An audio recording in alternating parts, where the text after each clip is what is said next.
Thanks for joining our live stream today, and we plan to put on a nice show, but of course, it's important to note that it will only be memorable if you feel empowered to be part of this conversation. So feel empowered to use the chat box, ask any questions that you'd like to add some spice to our conversation, perhaps addressing one of your questions to one of our panelists today.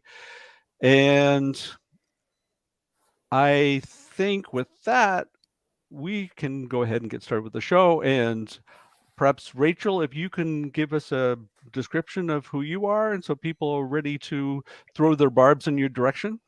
Sounds good. Hi, everyone. My name is Rachel Molina Chan. I use she, her pronouns.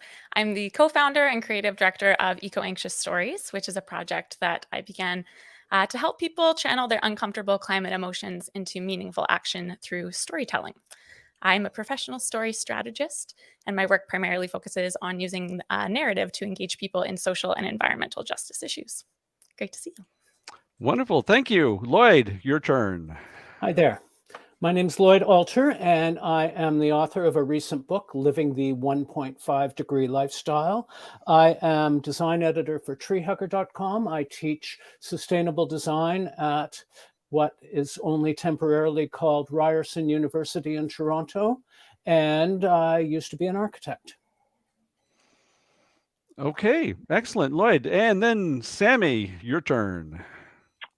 I'm Sammy Grover. I once vowed never to fly again, and then I promptly fell in love with a woman on the other side of the Atlantic, and I have been flying regularly and feeling terrible about it ever since. That is part of what informed my recent book, We Are All Climate Hypocrites Now, which explores the intersection between where our values meet the outside world and how we can navigate the tensions that sometimes arise, particularly in a climate-constrained world. Wonderful, thank you. And before we started with the live stream, both Sammy and you, Lloyd, you mentioned that you've been very heavily involved in some conversations that are taking place on Twitter concerning the role that we have as individuals, or conversely, the role that corporations have, and as if it's either one or the other. Perhaps, Lloyd, if you'd like to go ahead and allude to that Twitter stream that both you and Sammy were involved in. Sure. I mean, in 2017, a report came out that basically it was picked up by The Guardian, and The Guardian's headline was 100 companies are responsible for 71% of all carbon emissions. And the headline and the article didn't really go into the study that was the backup in great detail, but it's a line that has been used ever since. And it's been twisted in a way to let people avoid taking personal responsibility at all. I've actually collected tweets over the last year that are hilarious. 100 companies are responsible for these emissions, so I can mint bitcoins, so I can have air conditioning, so I can eat red meat and have a hamburger because it's the 100 companies. Or the funniest one, so I can drive my car or fly a plane because it's the companies that are responsible, not making the smallest connection of what keeps the car moving or the plane up in the air. And it's just become a sort of blanket excuse. But where the controversy and the difficulty comes in is, to some degree, it's true. These oil companies have sort of, with not just the oil companies, together with all these other industries that use the oil, the cars and the buildings and everything else, have locked us into their products. And they've been, as Sammy, well, I'll let Sammy pick up here because he tweeted that they're quite clever at it. I'm sorry, I'm trying to silence my phone because someone's trying to buy my house as we're speaking. So the big thing, as is the case with most of these things, is like it's complicated, right? Like there is absolutely a need to hold producers of products responsible for the emissions that those products create, right? Same as tobacco companies are responsible for selling tobacco that kills people, right? But it doesn't mean you get to smoke just because someone's selling you tobacco and you don't get cancer, right? Ultimately, the problem is we need to cut down on emissions. So the way I think about the 100 companies that is what's the problem you're trying to solve? If you're trying to illustrate producer responsibility, then it's a useful step. I don't know if it's 100% correct, right? Like that's not my place to be, but it's a useful place to shame companies for the impact of their emissions. It's not a useful place to, it's not a useful framework to identify where can I make the biggest difference. So that's kind of how I think about it. It's not wrong, but there's a lot more context, which is always the case. You need to have storytelling. You need to figure out sort of where that fits in. Well, I think one of the biggest issues we have is taking that dualistic approach, either that we are at fault or the companies are at fault, and never really looking at it from the perspective that perhaps all of us are at fault, Right. and all of us hold a responsibility for doing something about it. Rachel, I know within your activities, you're very much involved with this concept of how fear has been involved in many of the approaches of the individuals that you talk about, and the anxiety that is actually linked to the subject of climate change. Do you think this question of fear, or perhaps maybe the way that we've been painting this scenario tied to climate change, how does this fall into all of these points that we've been talking about so far? Yeah, I think it's interesting to see where that phrase, the 100 companies, comes up in my sphere. I work really a lot in social media and trying to understand how we can frame this conversation about eco-anxiety in a way that leads to conversations of justice and mobilization, and not just kind of stopping at how can we cope with this feeling of overwhelm, but how can we actually transform that into action. And I think it's been really interesting seeing that sentiment come up in my spaces, because I think younger people have latched onto this a little bit, because it actually makes a lot more sense to frame the anxieties that we feel in terms of the systems and the powerlessness that we feel, rather than framing it as personal individual blame. I often say, you're not to blame, but you are at hand. And that's not universally true, for sure. There's lots of individual choices that I make and that other people make that are incrementally, perpetuating systems that need to change. But I think it's useful as people who were born well after this problem had already began, and who really only, in our adulthood have come to understand just how urgent the changes that are needed are. It's useful, I think, to have a deeper conversation about power and about context, and then lead to this conversation about, well, what character am I in that kind of a story?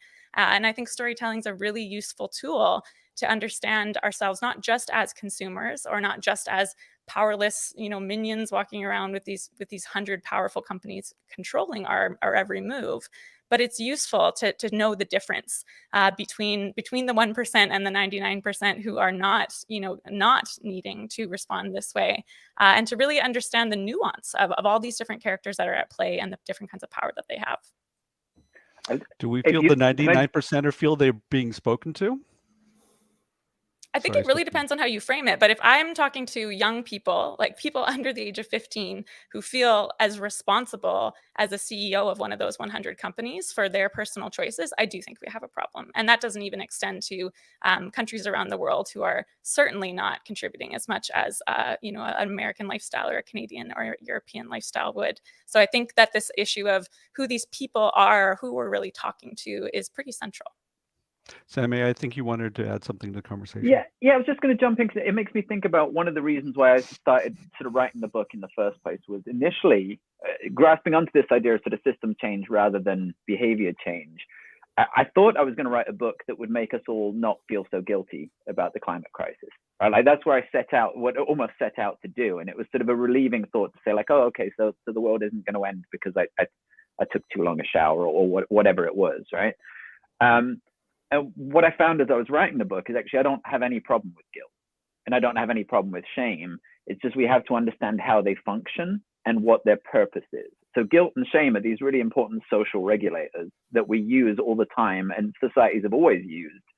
Some societies more than others, where there really isn't sort of a formal legal framework, you don't go to jail forever, but you may be shamed for whatever it was you did, right? So there's an element of understanding what the function of shame is, and if my guilt helps me move me to action, then I think it's actually useful. I feel guilty all the time, right? I feel guilty about the privilege I was born into. I feel guilty about the fact I'm sort of in the top 10% of global wealth and therefore have a higher carbon footprint.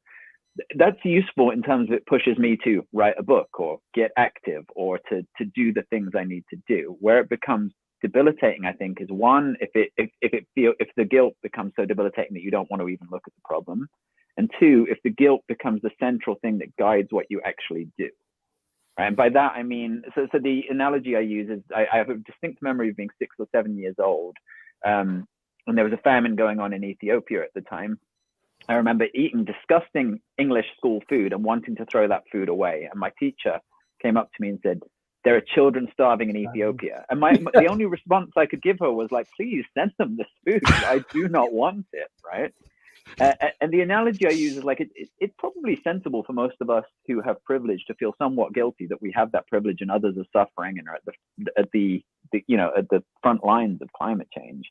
But it doesn't necessarily correlate that the most effective thing I could do is to give up all of my worldly Western comforts and go live in a yurt somewhere, right? It correlates to I have probably an outsized responsibility to move towards solutions. But shame and guilt do work. I mean, we saw this with smoking, which was a combination of dealing with regulations and changing the laws, which we talk about when we talk about system change. But it also worked with guilt and shame, that we guilted people in a sense, as well as you felt guilt when you smoked. I used to smoke and I stopped, and you felt terrible when you did it among anybody else, because as soon as it went from you're killing yourself to being a collective thing with secondhand smoke where you're affecting other people, the story's completely changed. And suddenly you felt guilty. And I think carbon is the same way, that we have to realize that, I was just reading an article this morning that when we put our carbon out in the rich north, or in the 10% that puts out 43% of all the carbon, who we're affecting first are the people in the poor south. They're the ones. It's not like, this is something, I'm willing to accept a little more heat where I live because I still want to fly here and do this and that. We're absolutely affecting the other 90% of the world who don't have what we have, more than us, because the rich West is saying, I can go buy an air conditioner and an air-conditioned car, I can adapt. They can't. So I think that guilt and shame do work. They can work in specific circumstances, but it's all about trying to decide which part of the problem you're working on. So in the book, I spoke to a woman called Jennifer Jackway, who's she's a New York University professor. And she talks a lot about the idea of shame in particular as being like antibiotics, right? Super powerful tool, but the more you use it, the less effective it becomes, right? So there's an element of being very strategic about where and when we deploy shame. And that doesn't mean we can't use shame on individuals, but it tends to be around the edges of social norms that it works. So if you're in North Carolina, where I am, for example, if I was to shame all of my coworkers, I'm at my day job, if I was going to shame all of them for driving a truck, I wouldn't have any friends here, right? And it wouldn't make a jot of difference to their behavior. But if I was in Amsterdam and I was to shame someone for getting in their tiny little car and driving down the road, it might well work. So I think it's all context specific, it's audience specific, it's messenger specific, and then it's like mission specific, if that makes sense. And that, again, I think that comes back to Rachel's work a lot on storytelling, right? It's about like where am I fitting into that lens, and I just wish we were a bit more sophisticated about how we use guilt and shame.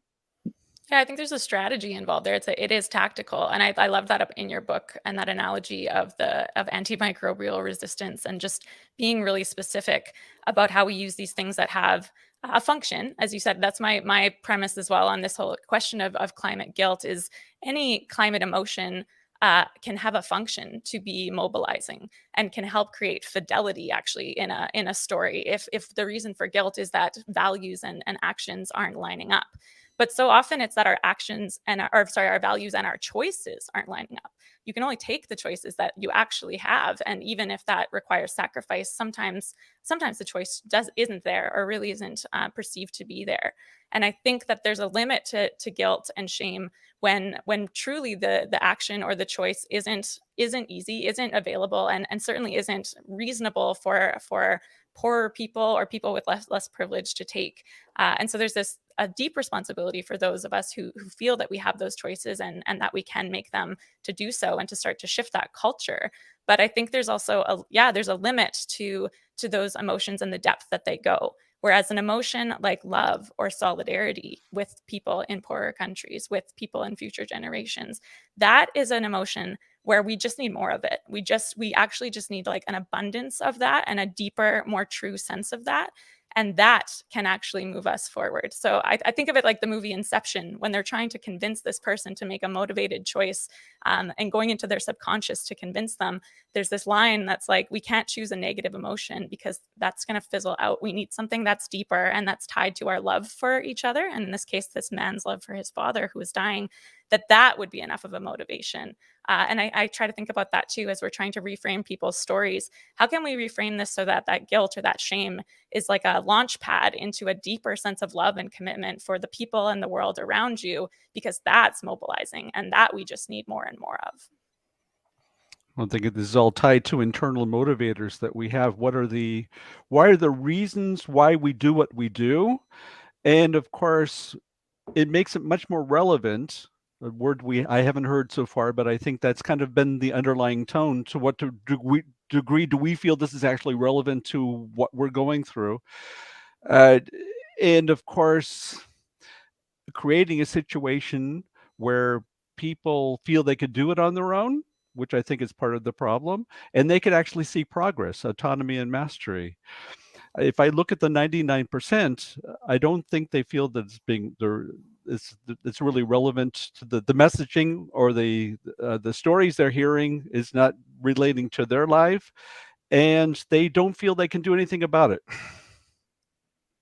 Yeah, I mean, I think that feels accurate to me. Is one of the reasons that we don't see a lot of sort of really broad adoption of climate-friendly behaviors. It's like, yes, it's absolutely true that if I give up my SUV, or if I don't take that flight, I will make a significant reduction in emissions in terms of my personal carbon footprint. But meanwhile, the world hurtles on around me. So how do we reframe those actions so that they feel meaningful? And I think a lot of that is about finding a specific place that becomes a point of leverage for systems change. And it's less about, for me at least, less about focusing on my personal carbon footprint and more saying, like, where are my points of leverage within the system? So the example I'll give is a friend of mine emailed me the other day, and he runs a business in the UK.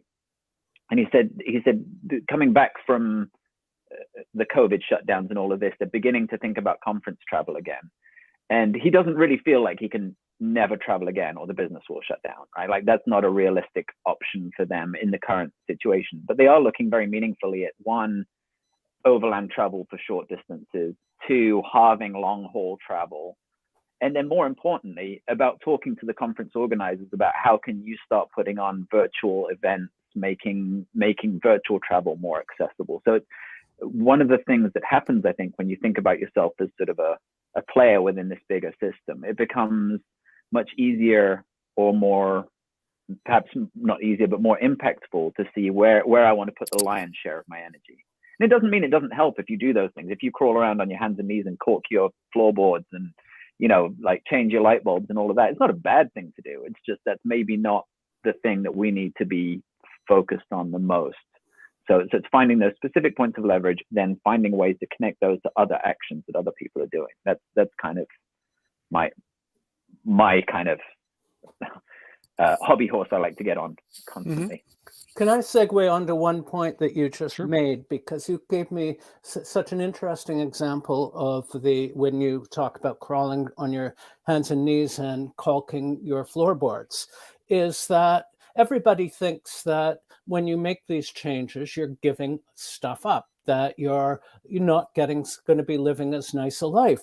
But when you crawl around and caulk your floorboards, you're warmer and more comfortable in your house, and you're saving money. And these are things that have nothing to do with carbon, but that make your life better. And I found that with a lot of the changes that I made, they actually lead to increased happiness and no sense that I'm giving a whole lot of stuff up. Getting on my bike to go downtown is faster and it's good exercise than getting in the car, and it's cheaper. And, all of these things, this is the thing that everybody thinks, oh God, I can't live that life. I can't give things up.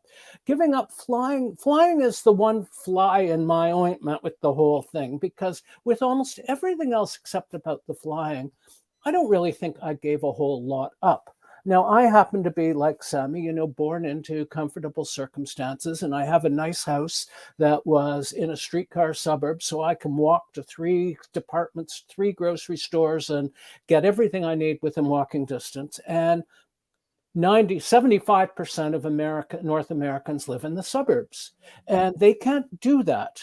And so, we've structured our whole life to make it really, really hard for people to live a low carbon lifestyle because they need their car to get around. And it was designed. I have a quote from an economist, excuse me for bending over here, Robert Ayres, who was a physicist who became an economist, who said, "The economic system is essentially a system for extracting, processing, and transforming energy as resources into energy embodied in products and services." In other words, the whole purpose of the economy is to turn energy into stuff. So, for instance, when people say it's the oil companies, it's also the car companies and the computer companies and the housing industry. And, every piece of the pie is about converting energy into stuff. That's where the money comes from. And that's why the SUVs get bigger, because there's more energy going into more stuff and they get more money. So this is a very, very hard treadmill to jump off of. And I realized when I wrote my book that how privileged I was to write my book from the point of where I am, where I started.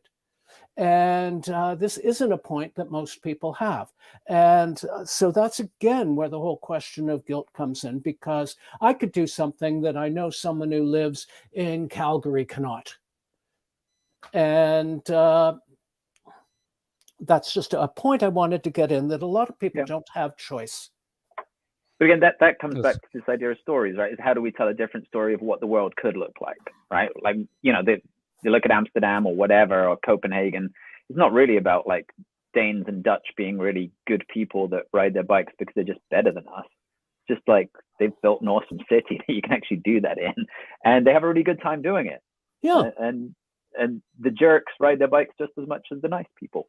And, they've had these fights, as you've talked about, in 1974 in Amsterdam, where they were lying on the streets and when they were overturning cars because they wanted to get rid of them. And at the same time, in the oil crisis in Copenhagen, the Danish government said, we don't have any oil. How shall we deal with this problem? And instead of invading countries and grabbing their oil or doing whatever, they basically said, we'll put everybody on bikes. So, one thing I think is interesting, though, with both of your discussion points is that, like, this idea of the points of leverage, which are often associated with those points of guilt, because it's kind of like a pain point in the story where something needs to happen. But those points of leverage, no matter how much privilege you have, always come down to organizing with other people collectively to make a different kind of choice possible for yourself and for other people. And so I think what is interesting about these, like, kind of guilt-based behaviors is that, best case scenario, they lead you to a sense of anger and indignation about why, the choices are so bad and why, even as a privileged person, this feels so hard. But I think where it becomes a problem is if those actions themselves become a precursor for belonging to that collective that's making the change. Yes. And so when we make that a threshold that you have to pass to feel a sense of belonging, to then have that larger leverageable impact, then we're all losing. But when we make that a point of personal reflection and maybe even a source of frustration and anger with how systems could be better, or a place of vision and hope and positive surprise, as you've experienced, Lloyd, I think that that's when it becomes super powerful to say, you don't need to, as Sammy said in his book, you don't need to already be at this place of taking a boat across the Atlantic instead of a plane in order to be part of the movement. Greta Thunberg did that to show how difficult it is to even work with each other in the current system across these boundaries, and that those points of leverage ultimately have to lead us together and not to separate or to accuse each other of not being good enough to belong. Yeah, 100%. So our mutual friend Meg Brutton Walker, who's a Canadian climate activist, she's talked about, and she mentioned this in our interview, was that there are and she works really hard on reducing her own carbon footprint, right? But there are times when extreme efforts to reduce your carbon footprint can feel a little bit like an eating disorder, right? And she used that analogy as someone who's experienced that herself, that it's about erasing ourselves from the problem more than it is actually fixing the problem, right? And I think that's just something to keep an eye on with folks. There's a young lad I'm working with on a youth climate summit here in North Carolina, and he's written a really powerful essay about how when he suffers from anxiety disorders. When he first discovered climate change and sort of the causes of climate change, he said he used to just sit in the dark, right? He'd just turn the lights out and sit in the dark because he felt like, he'd go to a theme park and his friends would go on the roller coaster. He wouldn't go on the roller coaster because of the energy consumption involved in the roller coaster. And that, to me, is not a meaningful or empowering place to move up in the world. And so actually he uses the example of the 100 companies, as that was really empowering to him when he learned kind of the role of like, oh, wait a minute, I don't have to direct my sort of guilt inwards, I can direct shame outwards. I think for him that was really activating, and it's a really powerful concept to start understanding that, oh, wait a minute, there are forces bigger than me that have created this world that I have to interact with on some level. Doesn't mean you don't have agency, and he's still, I think he's still riding his bike and he's still doing a lot, but he's no longer sitting in the dark with the lights out, which I think is good. Like, it's a good, healthy place to be. Reasons to be cheerful, yes. Yeah, he may ride a roller coaster now, and I'm super excited about that. He did a beautiful job of articulating it. I think a lot of people are for a lot of people, we're beginning to understand this space. It's going to be muddy, it's going to be messy, and I've learned to understand that it's not even just the system that forces me. Sometimes it's just my personal failings, right? I can't realistically argue that I still eat meat because the system forces me to do it, right? I still eat meat because I haven't gotten to a place where I'm willing to give it up. And I'll be honest about that, right? And that is where the hypocrisy angle comes in. Like, the world would be better off if I didn't, but I like steak. That's a great segue into one of the questions that we've received. This is coming from Tony. Cow methane is one of the largest contributors to negative climate change. Other than not eating beef, is this truly an issue? What can I do? Leave that open to any of you. I wrote quite a bit about that in my book, because so many people say, oh, we've got to go vegan to save the world. We can't eat any of this stuff. And when you actually look at the carbon for 1,000 calories of various foods, you don't have to give up meat. I mean, to say you have to give up meat is really hard for people, but it's the ruminants, it's the cows and lamb that are a serious problem. And so if you're willing to have a chicken burger instead of a hamburger, it's half as bad as the hamburger. There are, of course, all the other social and ethical issues of eating meat, but if you're just talking carbon, you're better off eating chicken than you are eating hothouse tomatoes that are grown with natural gas. They have a carbon footprint that's higher than chicken. You're better off eating pork than you are eating cheese because it's dairy, and we really should be cutting back the cheese. So, I would never make the blanket statement to someone that we've all got to give up meat, because like Sammy and like me, that's really, really hard and not something that a lot of people are going to do. Red meat, on the other hand, for the year that I was following everything so carefully, it really wasn't hard. There are so many other things that you can eat. And but giving it up was something that I had to do for that year because I was going to follow my footprint. The other part that makes me think about is this idea of people used to rag on incrementalism, like incrementalism isn't going to get us where we need to go. But I think incrementalism can get us to places where suddenly you have tipping points that get Yes. changed. So if you're not willing to give up meat, you're willing to cut it in half, right? Are you willing to mix your beef burger with mushrooms? Are you, whatever those places are. And there's these whole reducitarian movements, weekday vegetarians, vegan before 6, like all of that stuff, which has been interesting because as those things have taken off, you get much broader adoption of plant-based eating, which then means menus change, which means people are often picking a plant-based option for reasons that are entirely separate to any climate concerns. It's just the way I fancy the lentil burger, said no one ever, but whatever. Like the idea that your individual change doesn't have to be 100%. Same as going, if you can't give up flying, maybe you can give up half your flights, or maybe you can go, heaven forbid, from business class to economy, or from private jet to business class. Right. Those are also meaningful shifts in modality that then change what is possible for other people. Can I just say one more thing about this, is that when I did my 1.5 degree lifestyle exercise for the year, I created a giant spreadsheet, and I had a carbon budget for the whole year of 2.5 tons. And the nice thing about having a budget is you can decide when you want to spend something and when you don't. So if I actually did have a hamburger, well, that's 2 days of carbon. I do something else. I drive a little less. I do something else. I'm looking at the overall budget. And if I take a flight, well, I might have to save a bit of carbon somewhere else for 6 weeks, because I had to meet the new boss, take one flight to New York, and it blew a month's worth of carbon on that one 36-hour trip. But I spread it out over the whole year, and it's just a couple of grams of carbon a day. And so you start looking at things in the totality instead of the individual, oh, I can't ever have a hamburger. It's like Sammy said, just have a lot fewer of them. Yeah, I think for one, I follow a plant-based diet, so I'm here to shame all of you for your occasional hamburger. But I will admit that's a fairly new choice for me. I was vegetarian for a lot of years, and what had that, that little sense of piousness that I didn't have to worry so much about seeing the headlines on that front, until I started to see how, the dairy industry is the beef industry, and that I still, if I wanted to make this more true for myself, and the 3 to 10 times I eat a day, that was a meaningful choice, because it was such a constant thing that I do, and no one else really, puts food in my mouth. It's my choice. And so this was something that was meaningful to me. But in talking about it, because no one likes to hear you, no one wants to hear you talk about being vegan. I totally appreciate that.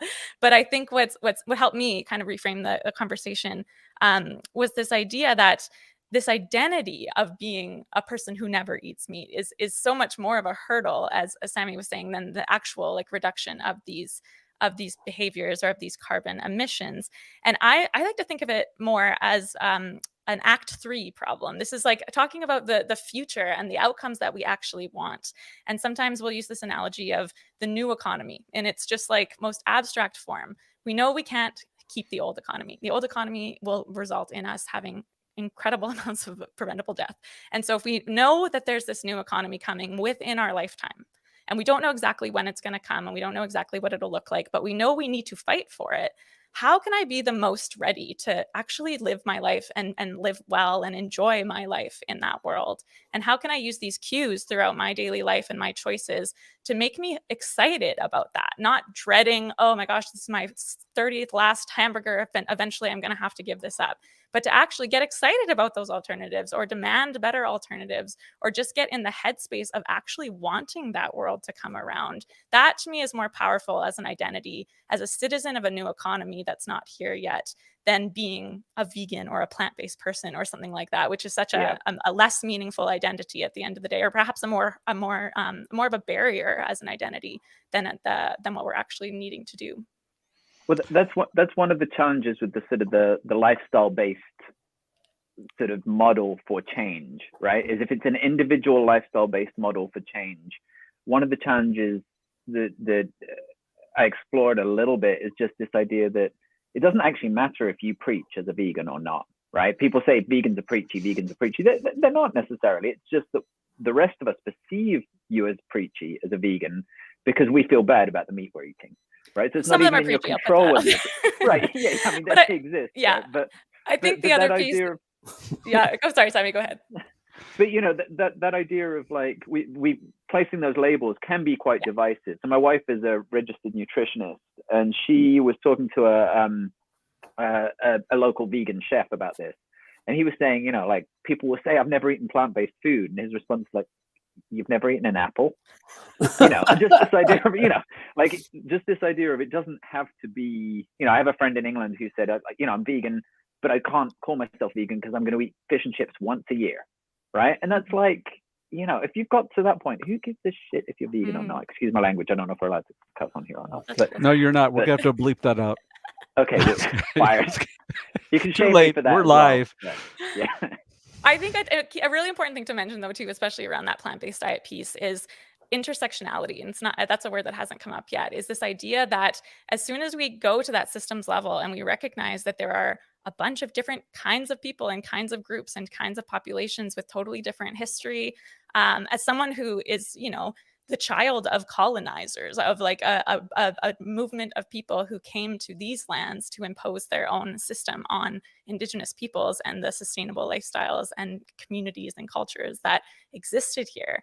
You know, I think where I really do worry about shame and guilt and lifestyleism sort of becoming a focus is when it makes us lose all sense of our collective history and how the world that we know it has come to form. And that new economy that I talked about is an economy where Indigenous people have sovereignty, where they have self-government, and where they tell you know, other people like what really makes sense to live on these lands. And so I think it's important that we remember that whenever we're talking about these individual lifestyles, that we have these historical power dynamics to confront and to not like lose that as I think about myself making choices and how that ripples out across the whole population. 100%. I think maybe one of the things you're alluding to there is I've seen, you know, some places where sort of vegan activists have been shaming sort of First Nations folks for traditional hunting practices or whatever, which is bonkers, you know, sort of to come in here and say like, Canada.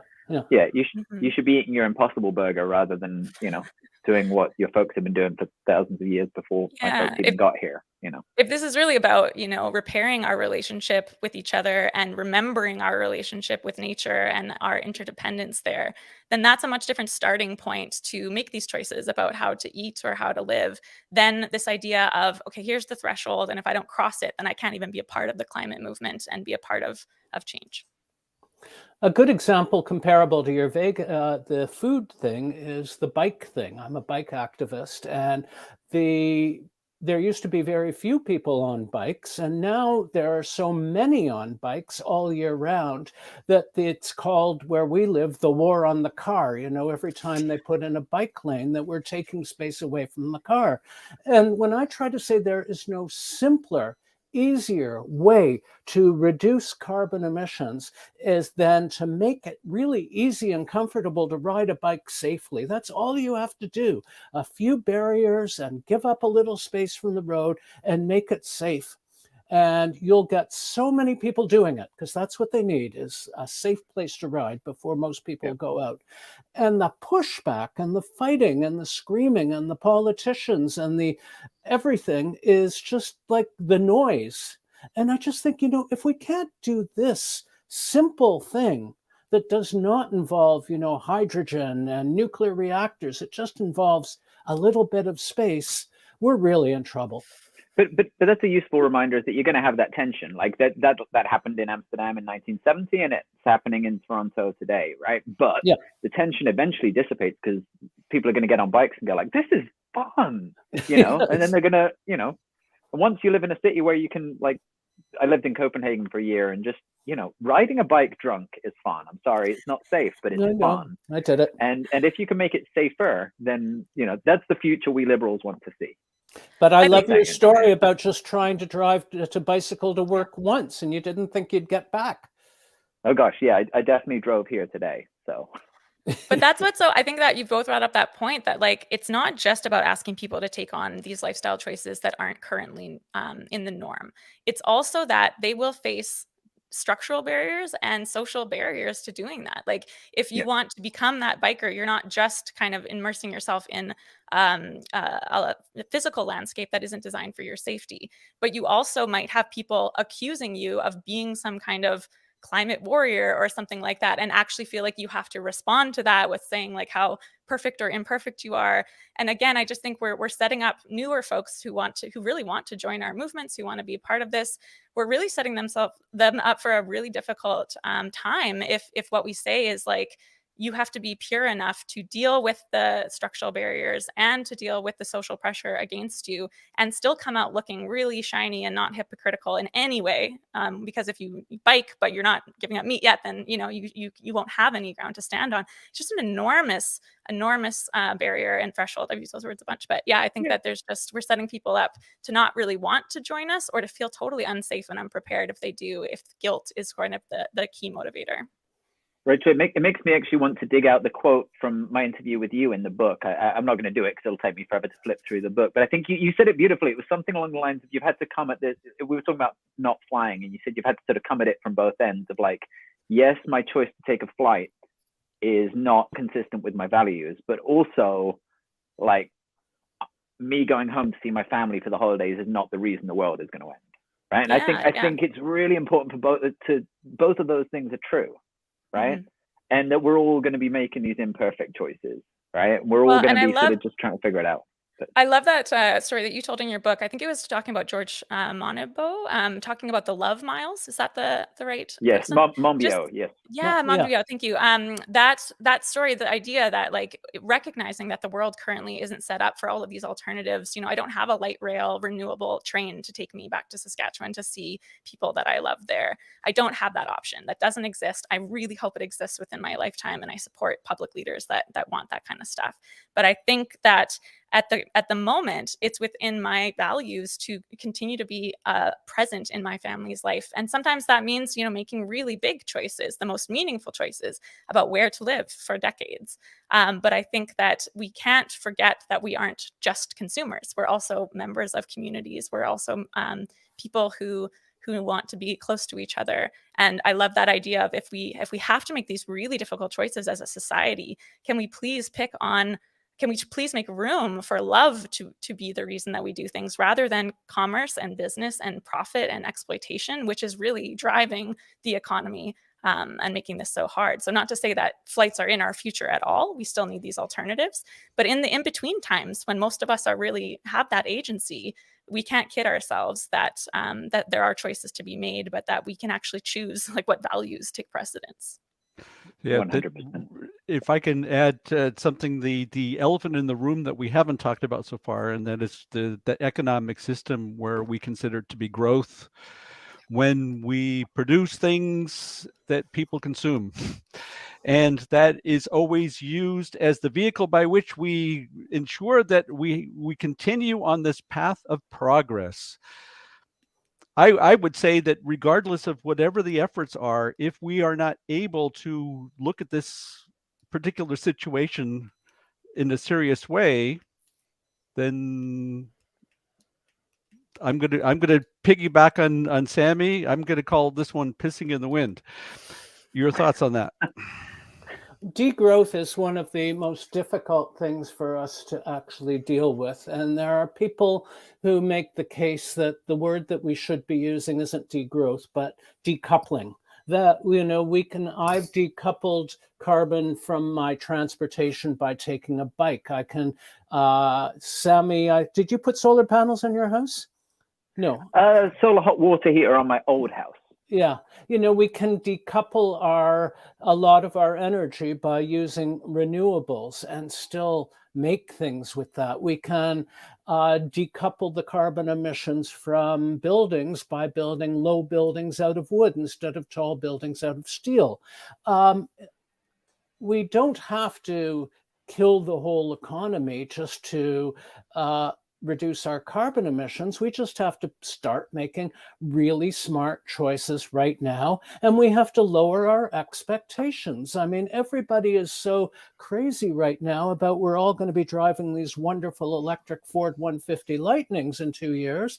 And the carbon footprint of making every one of those is 40 tons of emissions, which is coincidentally our lifetime carbon budget under the IPCC budgets right now. You know, that's how much carbon we have for our life. And all of these people think that they're doing a good thing by buying an electric pickup truck, because nobody understands the carbon that goes into making everything. The idea of making of embodied carbon, or upfront carbon, as I call it, which is in our cars, in our computers, it's in everything. When I pick up my iPhone, it has a lifetime carbon emission of 80 kilograms. If you tried to lift 80 kilograms of carbon that was in a block, you couldn't do it. It actually, we did a calculation the other day, would fill an 18th of a Olympic swimming pool. So it's a lot of carbon. And the operating carbon of that is only 13 over the whole lifetime of it. It's almost entirely into making things. So what I would say is we can still live in an economy, but we've got to keep making things smaller and lighter and out of the right materials. And that's what we should be concentrating on, instead of just, you know, burning coal and gasoline to do it. Well, it seems that there's also, this again comes down to, like, literally everything comes down to stories and framing, right? But the idea of degrowth is a hard sell for a lot of people, particularly when you look at, like, how many people are still in, you know, in awful poverty, particularly, you know, living in the United States, looking at how many folks are just on the edges of it, and tempting to say, like, more growth is going to solve that. But there's a need to rethink why the economy functions and who it functions for, right? And part of that is saying, like, maybe there are limits to our growth, right? Maybe there is, like, do we all need to be working five-day weeks? You know, there's other ways of selling degrowth, firstly, where we say, well, actually, like, you know, the 3 jobs, you know, sort of 80-hour work week or whatever it is, that for $15 an hour isn't really working out for folks on the low end of the wage scale. And similarly, like, sort of working yourself to death, you know, for some Fortune 500 company isn't really working for other folks either. So can we sort of rethink our relationship to the economy, it's not growth for growth's sake? I'm not qualified to say whether we can continue with growth or not. Can we decouple, or do we need degrowth? Like, that's a constant debate that I don't know the answer to, but I do know that currently we've got our priorities skewed as to why we think the economy even exists, right? Yeah, there's that great quote that I don't know who said it first, but it's easier to imagine the apocalypse than some alternative economic system to capitalism, to what we have now. And that is a huge problem. I think one of the most inspiring things about your work, Lloyd, is just that you give this picture of, like, here's what it could actually look like. And hey, it's not all bad. Like, there's actually a lot of gains to be made. And that's a really powerful message when we think about just how much does need to change. And I've just kind of teased around the edges of degrowth and would like to learn more about it. But one of the most compelling ideas of it, just even intuitively for those of us who aren't economists, like the idea that if we do know that there are people who need more than they have now, like that literally don't have enough to enjoy their life or to survive or to do anything other than survive. But we know we can't, like a cancer, just continue to consume people and resources and nature.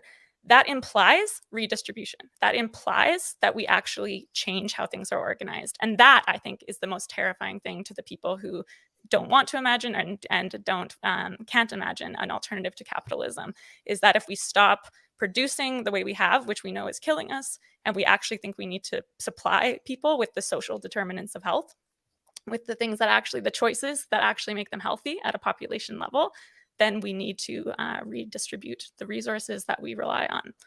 And it's a radical idea to some people, and it is like the most intuitive thing ever to those of us who are paying attention. And I think we need to be louder about that, especially in this conversation of individual climate guilt, is begging this question where we've ended up in this conversation, is what is the system that is rewarding somebody for those choices? And it's probably not even the people making the choices, the everyday folks who are struggling to make these sacrifices. The real gains are to be made when we change the system as a whole. Yeah, they really, not only do we have the carbon inequality that we talked about at the beginning, where, all the carbon we do, half the world is living considerably less than, emitting considerably less than 2.5 tons a year, which was my target. Half the world, and they're in energy poverty. They don't have enough. And we have to figure out a way to redistribute. I was reading a German study just yesterday that talked about a carbon corridor that the rich people of the world have to live in, that we should leave everybody, that's a bottom, one side, the floor of the corridor, we've got to raise people in half the world up to, and the ceiling of the corridor that we, the rich people, have to stay under. And that's redistributing so that we're all fitting in that corridor. And I don't read the comments to that post. Boy, they were insane about this. I am such a commie. I want to rob the rich and give to the poor. I'm Robin Hood. No, it's something we have to look at. We can't keep stealing their lithium and their cobalt and have everybody work to death down there, giving us our lifestyle and then shipping the carbon back. It can't last.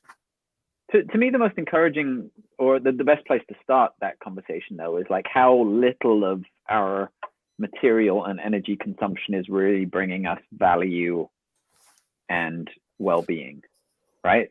Start with the stuff that's actually detrimental to our value, which is a large chunk of it, right? Like the hours spent in commutes that are like not getting us anywhere, the business trips you don't want to go on because you want to stay home with your kids, right?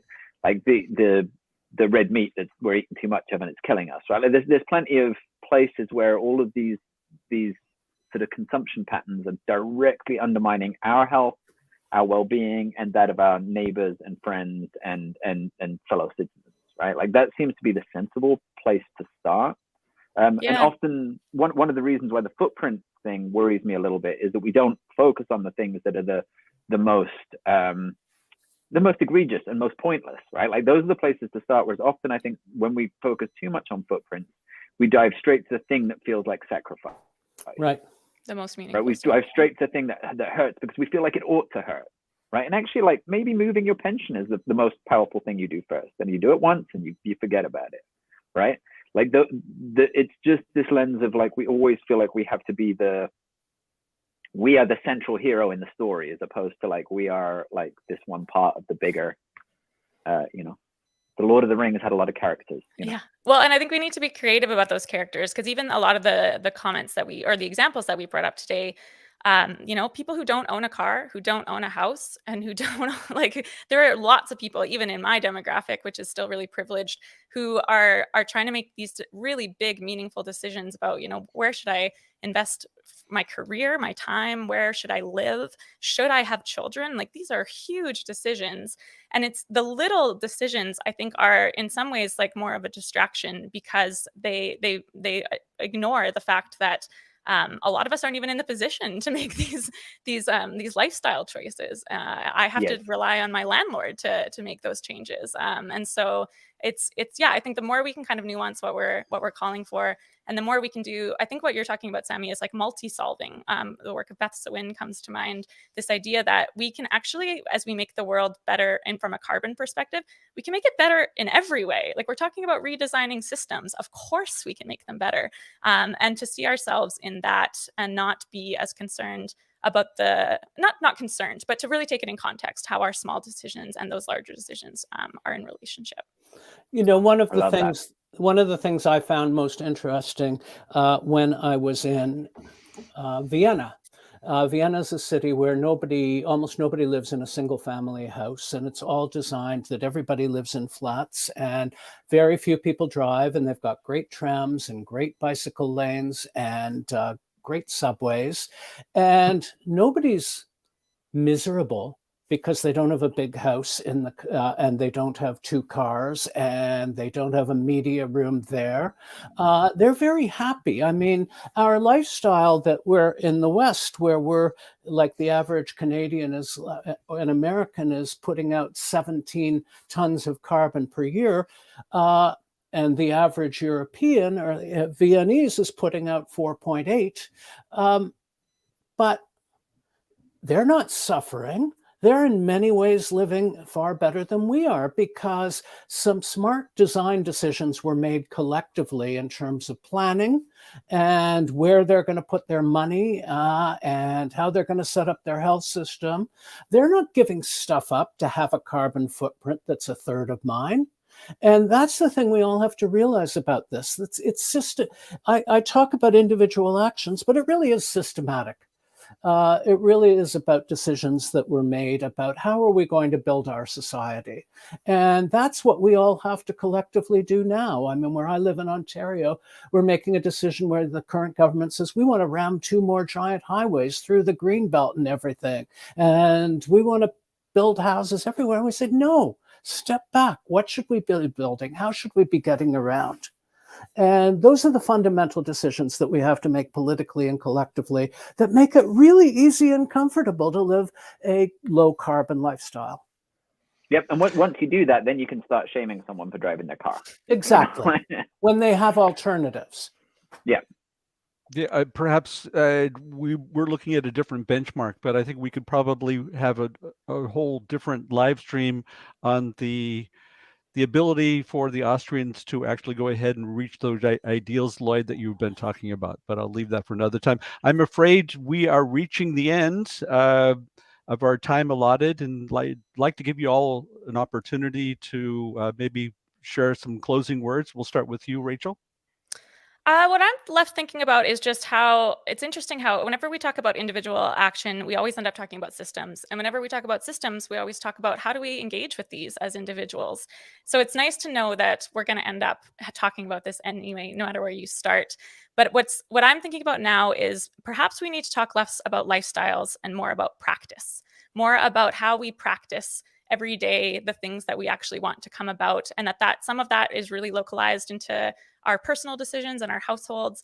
But that practice has to include getting involved in community, understanding your relationship to the place where you live and the things that you buy and all of the cool, exciting things happening, all of the energy that's already underway to make a better world locally. So I think, yeah, it's good to know that we're all going to end up having the same conversation, but there is meaningful work to be done. And I think the more we use storytelling to connect these dots, the better.